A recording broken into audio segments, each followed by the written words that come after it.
అపోస్తలుడైన పౌలు గలతీయులకు రాసిన పత్రిక 5వ అధ్యాయము 16వ వచనం ప్రారంభము. నేను చెప్పున్నది ఏమనగా, ఆత్మానుసారముగా నడుచుకొనుడి, అప్పుడు మీరు శరీరేచ్ఛను నెరవేర్చరు. శరీరము ఆత్మకును, ఆత్మ శరీరమునకు విరోధముగా అపేక్షించును. ఇవి ఒకదానితో ఒకటి వ్యతిరేకముగా ఉన్నవి గనుక మీరేమి చేయ నిశ్చయింతురో వాటిని చేయకుందురు. మీరు ఆత్మచేత నడిపింపబడిన యెడల ధర్మశాస్త్రమునకు లోనైన వారు కారు. శరీర కార్యములు స్పష్టమై ఉన్నవి.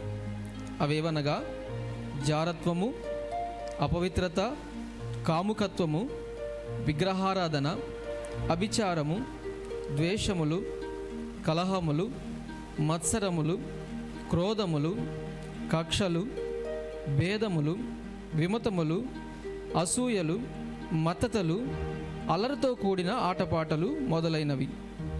వీటిని గూర్చి నేను మునుపు చెప్పిన ప్రకారము ఇటు వాటిని చేయువారు దేవుని రాజ్యమును స్వతంత్రించుకున్నారని మీతో స్పష్టముగా చెప్పుచూ ఉన్నాను.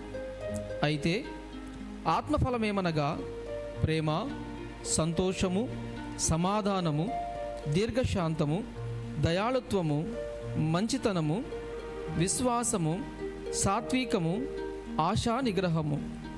ఇటు వాటికి విరోధమైన నియమమేదియూ లేదు.